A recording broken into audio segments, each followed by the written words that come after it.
Hey guys, welcome back to the Skyward Sword walkthrough. In this video we are going to be scaling to the top of Eldin Volcano to get up to the next dungeon. We're not quite ready, going to be quite ready to enter it, but yeah. So run ahead and you'll find a Mogma here who talks about a woman dressed in black. That's not Zelda. Zelda doesn't wear black. Well, if we run on over to the bridge, it seemingly just extends across, as if somebody is pressing a switch. Well, give it a second, and that somebody is revealed right up there in the form of some mysterious character, well, wearing black. So that must have been the character that the Mogma were referring to. We don't really know anything about this character at all for now. We will find out more as the game progresses. One thing you could do if you'd like, you could run around this area, as there's tons of these soft soil locations, and it's a good way to pick up some extra rupees, as well as pick up some treasure on occasion, and even some rare but recovery hearts on occasion. There's also a couple bugs in this area too, so if you use your bug net over here, you can catch some of these bugs. These particular ones that are crawling on the wall, unlike the... yeah, don't do that. That's what I was trying to explain, but you don't want to do that. I know some of the ones in the Farron Woods, I think it's the rhino beetle, I forgot the name of it, but those ones, you can just roll into the wall and they just, you know, come tumbling to the ground. Not so much with these ones. So you need to catch them with the bug net. Over here you could blow up the boulder over here, and that leads to the earlier portion of the Eldin Volcano. I did a quick little editing because I did things a little out of order initially, and wanted to fix that. Once you cross the bridge, be sure to save at the volcano ascent, much for the reason as this is a useful war point in the future when you leave and come back to Eldin Volcano later. Start scaling up the volcano here, and you will run into some fire keys. We saw some of these earlier, but, well, here's some more of them. And much like the regular keys, they will leave monster claws as a spoil for defeating them. It's not too common that they leave them, at least not yet. We'll eventually get a certain metal that causes these treasures to appear more frequently. When you start running up the ascent here, you want to be... That's just awesome. I love when the bokoblins just like they fall off the ledge, or you hit them and they just start tumbling away. But as I said, you need to use your full stamina meter, or almost your full stamina meter, while running up the ascent here. On this side here, you can pick up the bomb flower and toss it down the little cliff, and that will blow a hole. It will blow up the boulder, and this is a useful passageway that takes you all the way to the entrance of Eldin Volcano, pretty much the beginning of the volcano. There's an amber relic just sitting right here, and then if you go a little further down, there's more of those same bugs that I rolled into the wall like an idiot earlier. So you want to just cautiously walk up to them, pull out your bug net, and swipe. There you go.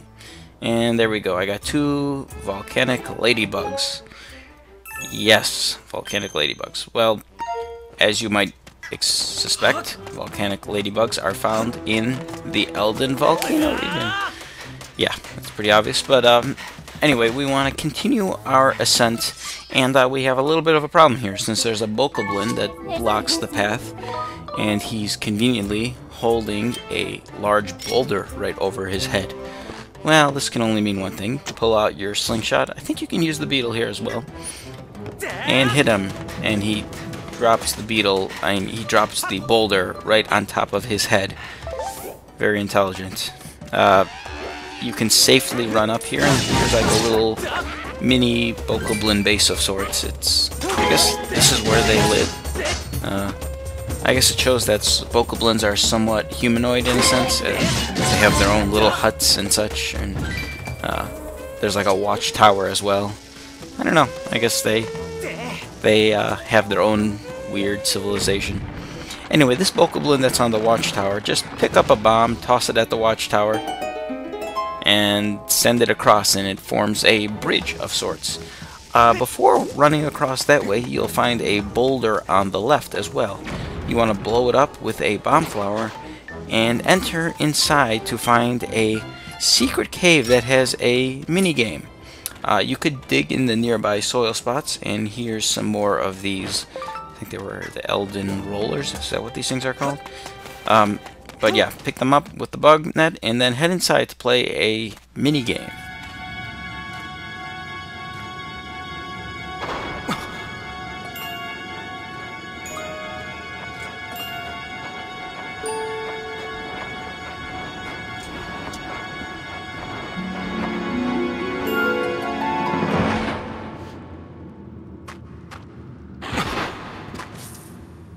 Yeah.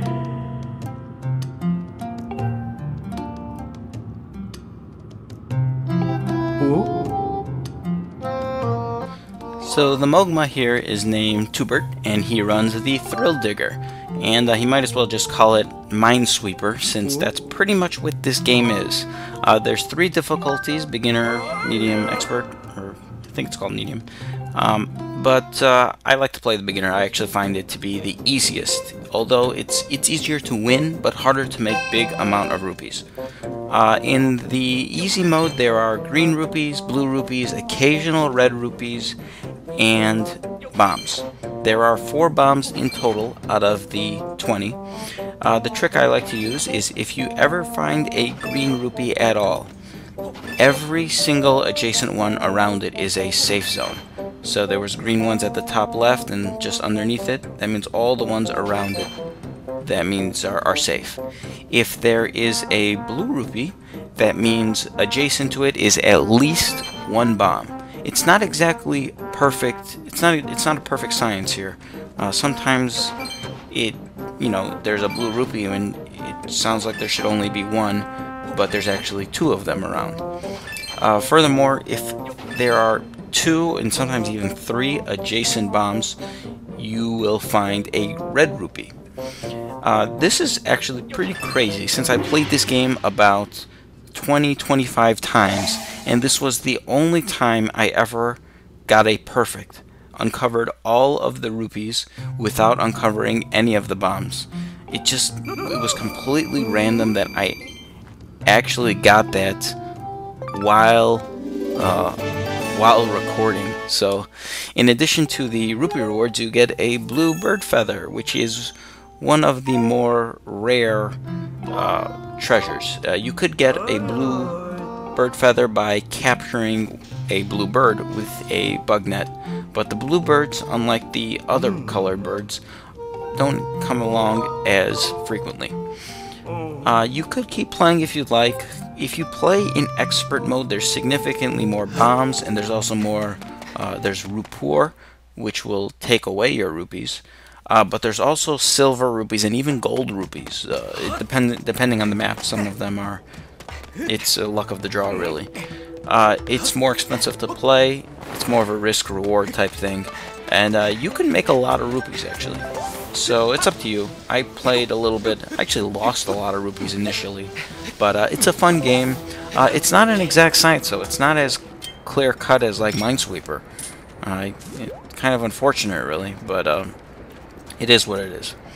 So we want to continue to scale the mountain here. There is another one of these volcanic ladybugs over here, so be sure to snag it with the bug net. And over here we have a rather large red choo-choo. And as you saw in, I think, my previous video, you can defeat the choo-choos by rolling a bomb into them as well. And they'll just gobble it up and they'll explode. It's kind of cool. It's just another one of those things where there's multiple ways to defeat these enemies. There's a couple bokoblins here that the AI on them is rather unintelligent, since they're just like facing away from you and just looking, even though you just ran just 90 degrees to the left of them. Anyway, there's 2 bokoblin up here. One of them is patrolling left and right, so you want to be careful, since you don't want to run up while he's in your way and he'll just slash at you and you'll fall down. Looking above, there are 3 bokoblins that throw rocks at you, and you don't want to stand in the middle of this platform since they'll hit you with the boulders and you'll take damage. What you want to do is hit any of the bokoblin while the boulder is above their head, since that'll cause them to drop it on their head and it will defeat them. We are now at the entrance of the next dungeon, but we can't quite go in, and we'll figure out how to get in the next video.